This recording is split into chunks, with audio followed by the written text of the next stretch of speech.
Hello friends, मैं doctor Kuldeep Mishra. मित्रों, क्या फिशर के केस में मलद्वार छोटा हो जाता है?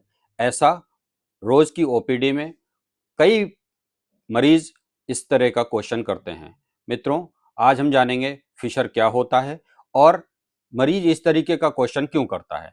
मित्रों, फिशर एक लॉन्गिट्यूडनल कट होता है जो एनल वर्स पे लग जाता है। उसके बहुत सारे कारण हो सकते हैं, हार्ड स्टूल होना या रिकरेंट डायरिया होना, या बहुत सारी कंडीशंस में जैसे क्रॉन्स डिजीज है या और भी गट की बहुत सारी बीमारियां होती हैं जिसकी वजह से फिशर डेवलप हो जाता है।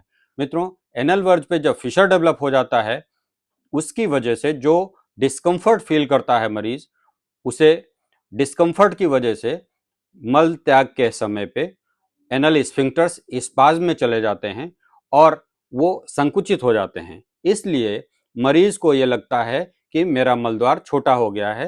हाँ, मलद्वार छोटा होता है लेकिन ये अस्थायी रूप से होता है। जो वहाँ की फिजियोलॉजिकल चेंजेस आते हैं उसकी वजह से मलद्वार छोटा लगता है। इन कंडीशंस में अगर इस जो लोकल ट्रॉमा हुआ है उस चीज को हम रिजॉल्व कर लें तो बहुत सुविधाजनक कंडीशन डेवलप हो जाती है।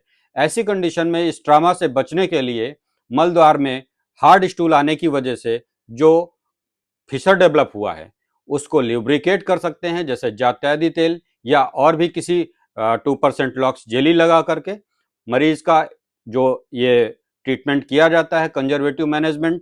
इससे स्फिंक्टर अपनी नॉर्मल टोनिंग में आ जाते हैं और मलत्याग सुविधाजनक तरीके से हो पाता है। बहुत बार कुछ मरीज ऐसे होते हैं जिनमें सीवियर एसिडिटी होती है और एसिड मल के साथ वहां तक पहुंचता है और बर्निंग क्रिएट करता है, तो हमें मरीज की इस एसिडिटी के लिए ट्रीटमेंट देना होता है। इसको करने के लिए हम डाइट करेक्शन और कुछ ऐसी औषधियां दे करके जिससे डाइजेशन हमारा बहुत अच्छे से इम्प्रूव कर जाए, हम इस कंडीशन को रोक सकते हैं। मित्रों, फिशर के केस में पेन होता है, बर्निंग होता है, लोकल एरिया में इचिंग होता है। बहुत बार मलत्याग के समय मल पर कुछ ब्लड देखा जा सकता है या मलत्याग के बाद ड्रॉप बाय ड्रॉप करके ब्लड गिरता है।